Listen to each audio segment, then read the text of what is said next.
Você está no canal No Radar Vascaíno. Eu sou o Edinho RJ. Juntos para mais um vídeo aqui no canal.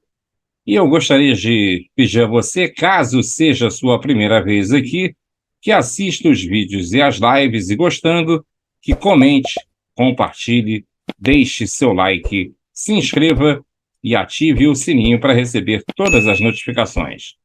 Se você quiser ajudar o canal, seja membro e faça parte do nosso grupo de WhatsApp.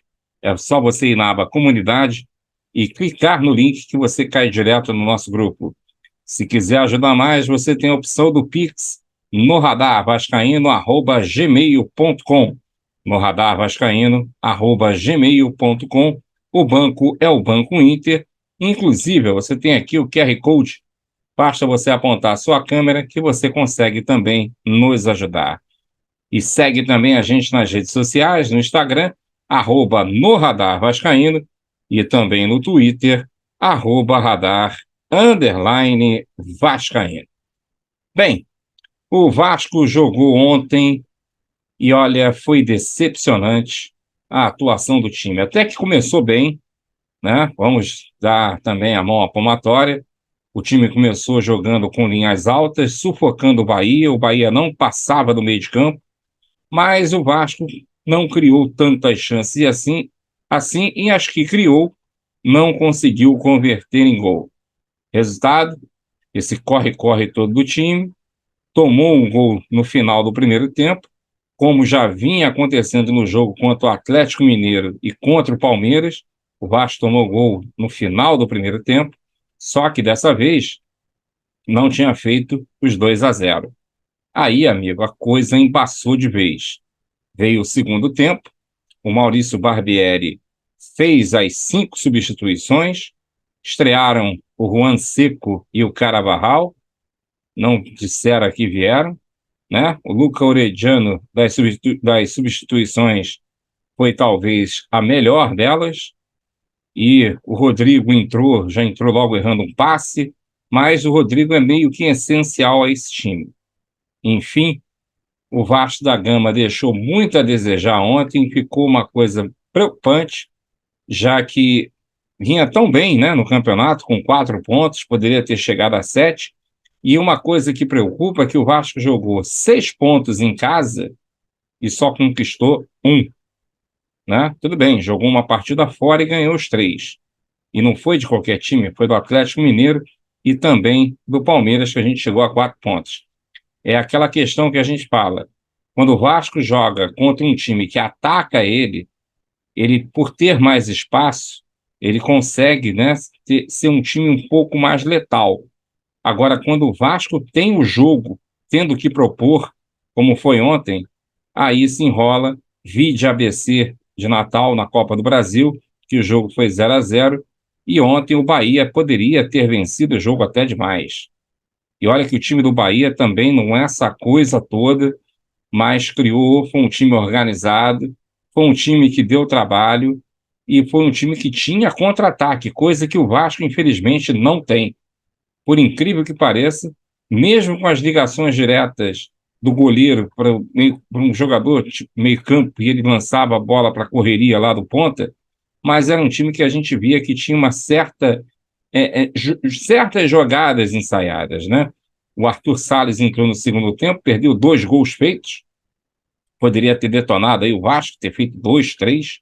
Já pensou perder para o Bahia em São Januário de 2-3-0? E assim ainda pior. A torcida, lógico, que lotou o estádio e saiu bem decepcionada, inclusive teve alguns xingamentos lá para Pedro Raul, para o time, para o Barbieri, enfim. Eu acho que a gente precisa agora tentar entender qual é o Vasco de verdade. O Vasco que jogou com o Atlético Mineiro, o Vasco que jogou contra o Palmeiras, ou o Vasco de ontem contra o Bahia. O Vasco vem agora com 3 partidas aí na sequência, sendo 2 fora de casa e uma em casa.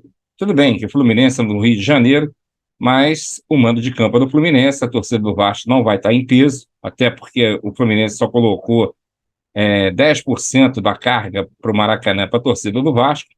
e aí fica meio que difícil, não é verdade? Então, o Vasco joga com o Fluminense no próximo sábado, às 21 horas, no Maracanã, depois entra em campo para jogar no outro domingo contra o Coritiba, e depois, no dia 14, joga contra o Santos, provavelmente no Maracanã, essa partida, se bem que vai depender da questão de como vai estar, de repente, o Vasco no campeonato, né? A gente teve algumas partes aqui da entrevista do Barbieri, e ele foi colocado aqui na seguinte. Fizeram uma pergunta para ele assim: o treinador também justificou as mudanças durante o segundo tempo, quando trocou todos os jogadores de meio de campo e explicou que Gabriel Peck pediu para sair. O Peck pediu para sair. Eu disse que estava começando a sentir. Ele disse que estava começando a sentir câimbras já. Ele pediu para sair e concordo. Acho que ele estava criando bastante. O Carabarral é um jogador de mais criação, um jogador que pensa mais no jogo, jogador que tem mais essa bola de rifar, e a gente não estava conseguindo criar muito no segundo tempo. Essa foi a ideia. No momento que achei que o Alex Teixeira tinha perdido um pouco o ritmo, a ideia foi ele entrar no lugar do Alex. Depois, a gente passou a ter muita a bola, mas passou a faltar presença na área, por isso a entrada do Juan. Recuei o Carabarral para que iniciasse a construção desde trás. Ficou ele e o Rodrigo. A entrada do Rodrigo tem um pouco a ver com isso.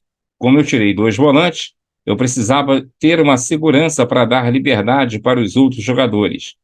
Essas trocas foram nesse sentido, de criar mais, achar os homens por dentro, ter mais essa última bola.